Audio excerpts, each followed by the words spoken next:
80 का दशक हम में से कईयों के जीवन का ऐसा गोल्डन पीरियड था जिसके साथ हमारी खूब यादें जुड़ी हुई हैं।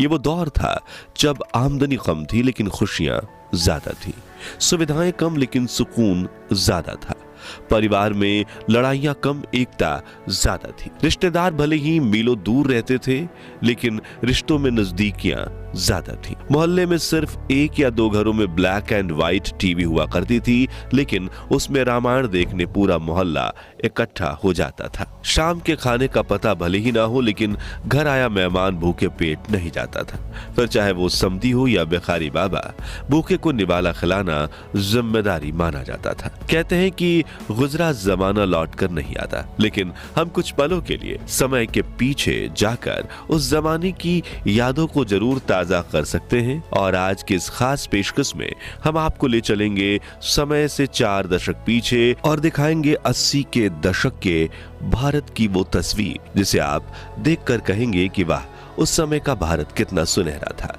जिसने तरक्की की सीढ़ियां चढ़कर आज दुनिया में अपना नाम रोशन किया है। हम उस दौर के लोगों का रहन सहन, कमाई, महंगाई और कुछ ऐसी दुर्लभ तस्वीरें देखेंगे जो आपकी आंखों में खुशी के आंसू के साथ चेहरे पर बड़ी मुस्कान ला देंगी। तो चलिए चलते हैं इस सुहाने सफर पर। ग्रामीण जीवन 80 के दशक में भारत के ग्रामीण इलाकों में कुछ ज्यादा बदलाव नहीं आया था।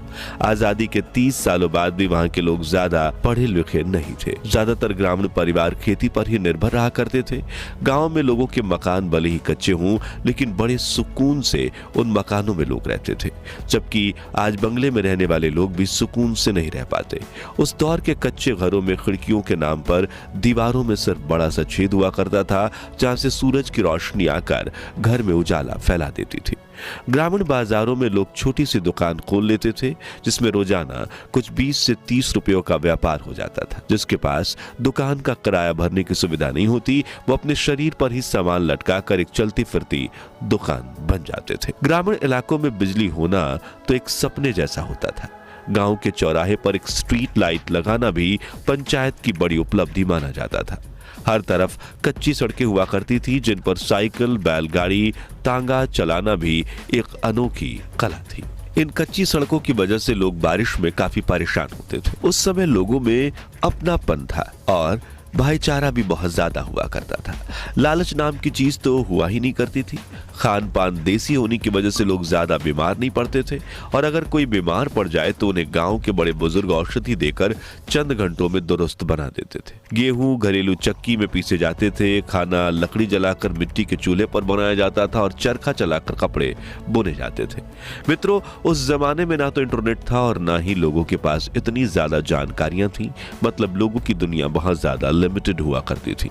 दिल्ली में रहने वाले शख्स को राजस्थान के लोगों के जीवन के बारे में कुछ खास जानकारी नहीं थी और जिस व्यक्ति को दुनिया में क्या क्या हो रहा है इस बारे में जानकारी होती थी उन्हें गांव का सबसे होशियार व्यक्ति माना जाता था। वाकई में उस दौर की बात ही अलग थी, क्योंकि तब रिश्तों में प्यार मोहब्बत था, लाज शर्म और लिहाज रखा जाता था। चारों ओर घने जंगल थे और आज की तुलना में लाखों गुना साफ सफाई थी। सड़कों पर भी, लोगों के दिलों में भी। शहरी जीवन सन 1981 में भारत का साक्षरता दर महज 43% था, लेकिन अब लोगों को पढ़ाई की अहमियत समझ में आने लगी थी।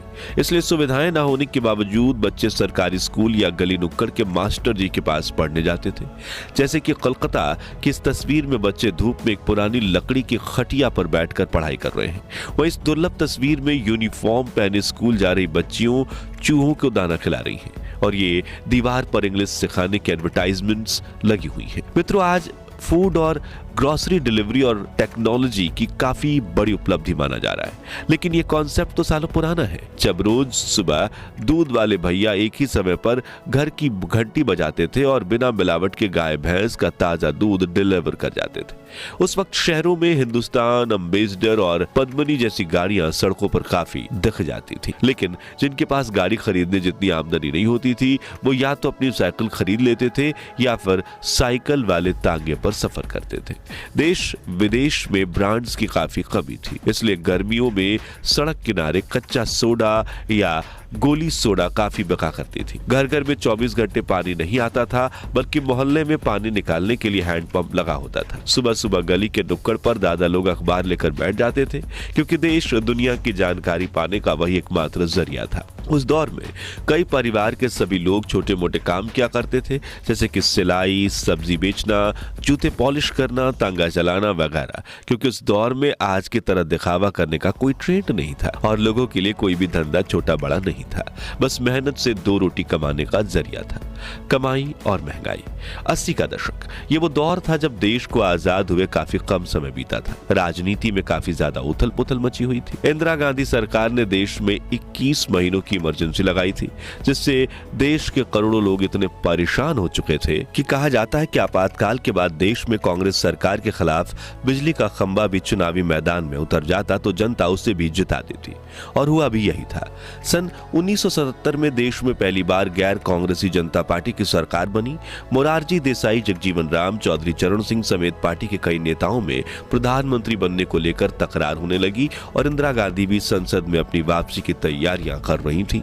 कुल मिलाकर राजनीतिक स्तर पर काफी हलचल मची हुई थी और नेता जनता के बारे में सोचने से ज्यादा अपनी कुर्सी बचाने की कोशिश में लगे हुए थे।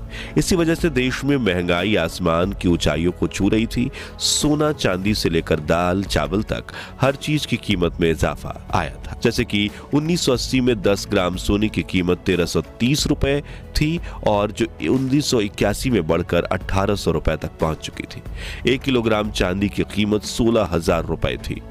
Thank you film fair. मैं तो कभी ये भी नहीं सोचा था कि शाहरुख सर मेरे को ये अवार्ड देंगे। भैया क्या? 1 किलो बेसन, आधा किलो 1000 रुपए थी। पेट्रोल की कीमत 8 रुपए प्रति लीटर थी। इसके बावजूद पेट्रोल पंप के मालिक के लिए दिन में 2000 रुपए का पेट्रोल बेचना भी बड़ी बात थी, क्योंकि उस दौर में यातायात के लिए ज्यादातर लोग पब्लिक ट्रांसपोर्ट का इस्तेमाल करते थे।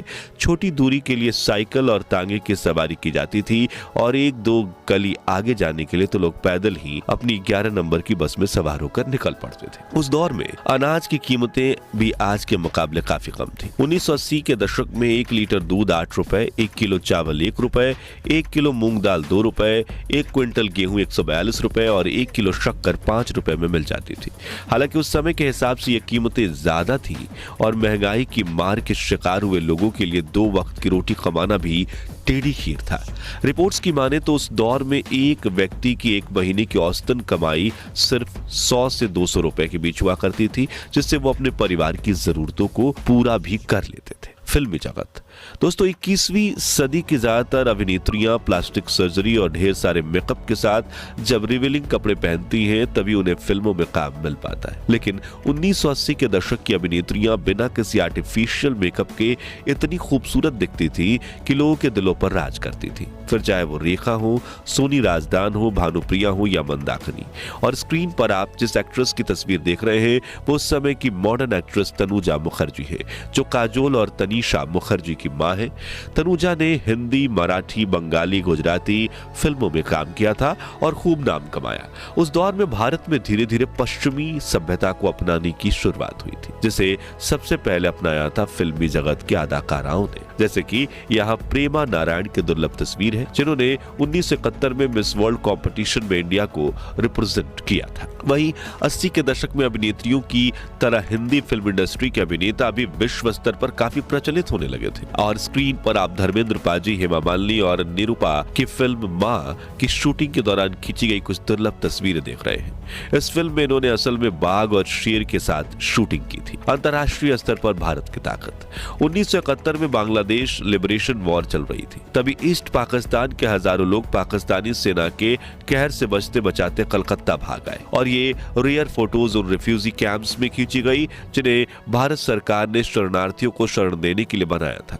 ईस्ट पाकिस्तान में जनता पर हो रहे जुर्म में दुर्गा और आयरन लेडी कही जाने वाली भारत की प्रधानमंत्री इंदिरा गांधी देख नहीं पाई और उन्होंने भारतीय सेना को बांग्लादेश को आजादी दिलवाने का आदेश दिया। और आपको यह जानकर हैरानी होगी कि भारतीय सेना ने न सिर्फ बांग्लादेश को आजादी दिलवाई बल्कि उन्होंने 93,000 पाकिस्तानी सैनिकों को सरेंडर करवाकर पाकिस्तान को घुटनों पर ला दिया। दोस्तों, इराक के तानाशाह सद्दाम हुसैन, जिन्होंने 1990 में गल्फ वॉर में अमेरिका समेत 35 देशों को चुनौती दी थी, वो जब इराक के उपराष्ट्रपति थे तभी उन्होंने भारत का दौरा किया था। और स्क्रीन पर आप साल 1974 की उस रेयर फुटेज को देख रहे हो जिसमें प्रधानमंत्री इंदिरा गांधी एयरपोर्ट पर सद्दाम हुसैन का स्वागत करने पहुंची थी। दोनों लीडर्स के साथ तस्वीर खिंचवाई थी, जिसके बाद भारतीय सेना ने सद्दाम हुसैन का स्वागत किया था।